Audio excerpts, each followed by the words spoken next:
On today's episode, we're going to state the 9 most common reasons why car accidents occur. I want you to pay attention, and I want you to please focus on the 9 points so that you can avoid a car accident. Next to me, as always, Anne-Marie Meyer and Eddie Magay. Sure. Thank you. Let's give these people some value.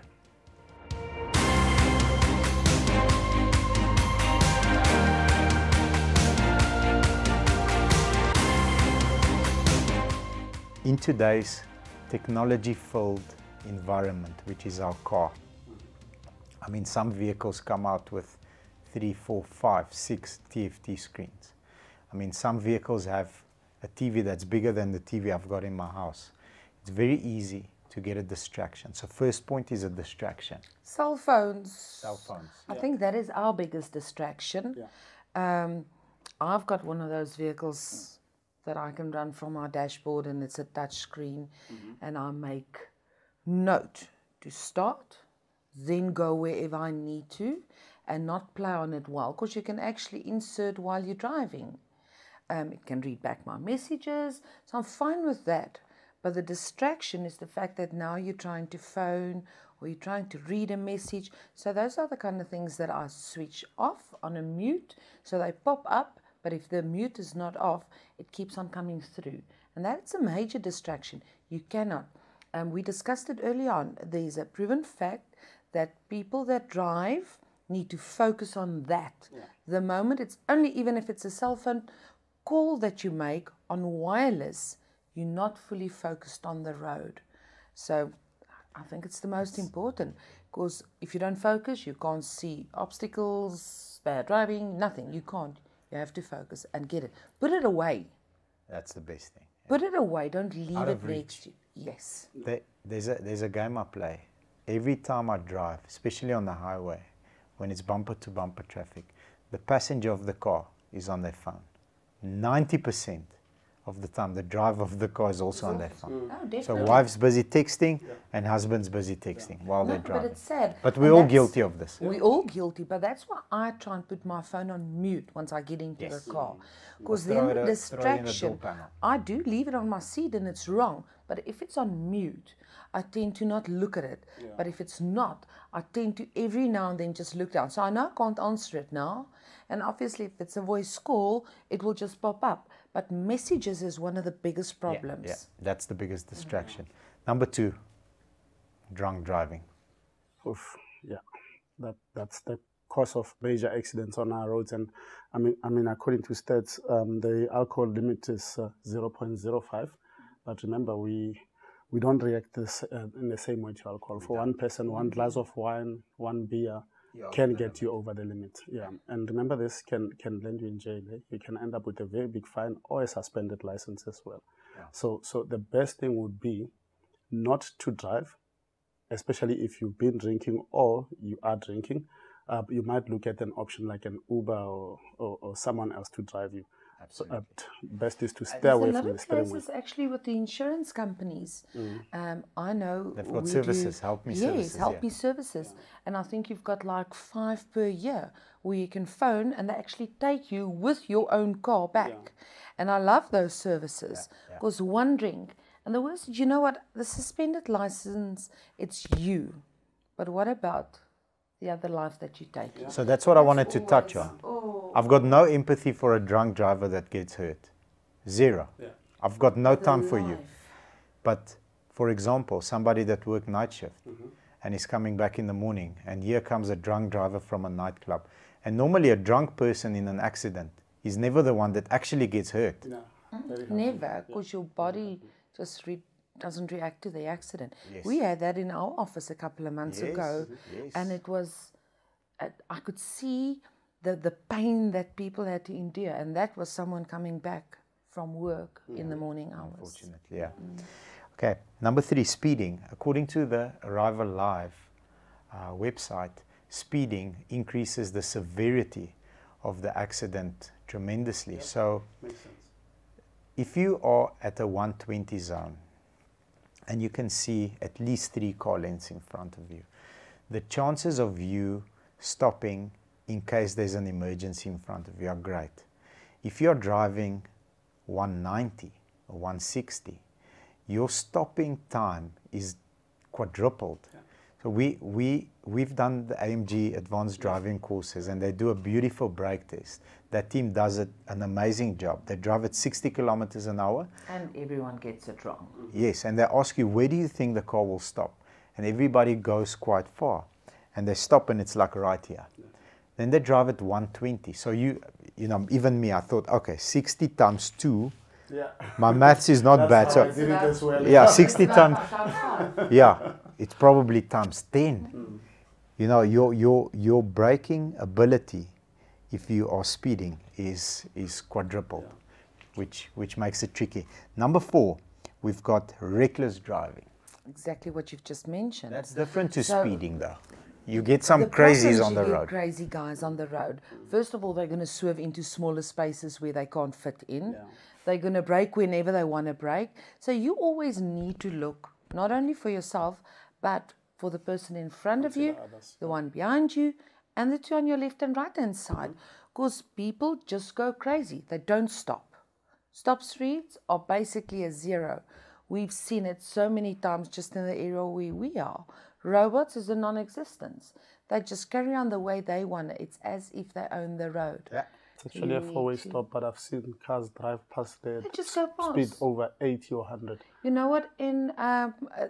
Especially now, the times then what we leave the office, we end up always going that way, run into the load shedding. Yeah. And then over the mountain especially, there's no lights. It's extremely dark. Yeah. You can't even see that there's a crossing. So you need to know the road. I know the road, so I know I need to stop. But someone not knowing and then driving like a crazy, they're just going to miss it. Yeah, true. Yeah, 100%. Number 5, pedestrians. Yeah, so statistics shows that mostly on the roads, people that lose their lives is pedestrians. Yes. It's we're sitting at about 5,400 pedestrians. The stats that were taken, 5,400 pedestrians compared to 420 passengers and about 360, only 360 drivers that would lose their lives. So whilst driving, that's less than 10%. Yes, you need to always consider the fact that there might be people crossing the road, but also those that walks. You need to make sure that you are very well aware of your surroundings at all times, especially those that goes and cross freeways. Yeah, but pedestrians, it's as if they can't judge distance and speed. Remember, it's normally people that doesn't own a car. Yeah, they don't understand. Most of the times it's people themselves that doesn't own a car and they can't judge. And you need to consider that. So it's much less the amount where it's people knowing a vehicle or driving their own vehicle, being hit by a car as a pedestrian, and then obviously the kids just running behind a vehicle or something. But it's freeway. Absolutely. Number 6 is the weather. So I've had one major accident in my life, and I was driving fairly slowly, but it had just started raining. And when I pulled away at the robot, I was fine, first gear, second gear, third gear. And I changed lanes, and at the time I didn't pay attention on the road, but there was sort of like a rainbow on the road. And what had actually happened is some diesel leaked from a truck or a moving car, and I happened to go and drive over it just as it started raining. So a combination of diesel, which is oil-based, water, as well as dust. I couldn't control the car, and the car was actually a write-off. And, you know, we had an off-camera discussion. The airbag hit me from the front and the side. My glasses were like this. And, the weather just changed, and I couldn't control the vehicle. And I wasn't speeding or driving recklessly. I was just driving normally. To happen, unfortunately. Potholes.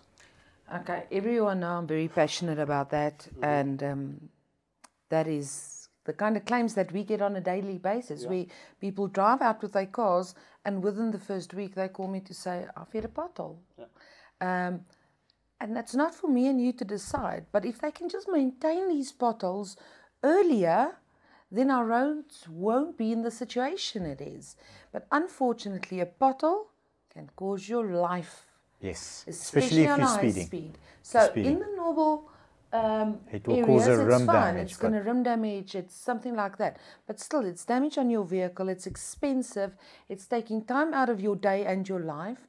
But speeding, over the weekend I came back from the other side of Hartbeespoort Dam, and I decided not to travel on the highway but go through that area. The roads are horrible. You can't go faster than 80. And then I still see cars speeding past on 120. Yeah. Difficult. Number 8, tires. Yeah, so we've looked at stats. Most accidents, minibus accidents, it's mostly because of bad conditions on tires. So this doesn't necessarily mean that in our small cars we also don't have to maintain our tires, more especially your tire pressure.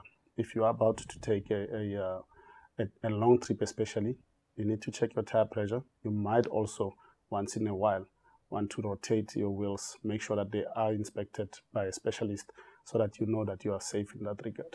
Absolutely. I think it's something people don't think about. Absolutely, absolutely.